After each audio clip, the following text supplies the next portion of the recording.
Today we're going to solve a system of equations by elimination. You know, elimination means get rid of something. So the main idea is that we want to add these two equations together to get rid of one of our variables, and we end up with one equation that's easy to solve, has one variable in it.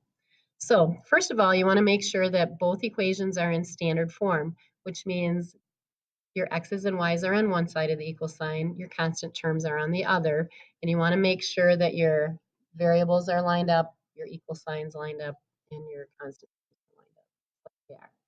Yeah. Okay, so then you look at the coefficients of the x, you look at the coefficients of the y, you're looking for opposites, and you can see that we have opposites for the coefficients of our y.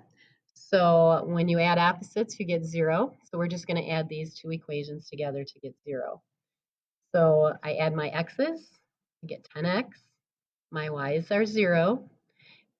Bring down my equal sign, and I add the constants, I get 20. So now we have one equation with one variable that's really easy to solve. Just divide both sides by 10. You get x equals 2. Once we know what x is, we just substitute 2 back in for x in one of the original equations. It doesn't matter which one. I'm going to pick the top one. 5 times 2 is 10, so 10 plus 5y equals negative 5. I want to isolate the term with the variable, so I'm going to subtract 10 from both sides. I get 5y equals negative 15. And then to isolate the variable, I divide both sides by 5. So y is equal to negative 3.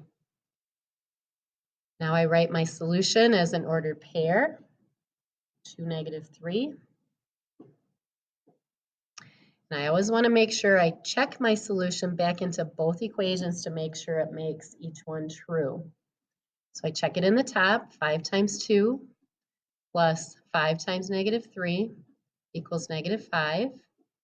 5 times 2 is 10. 5 times negative 3 is negative 15.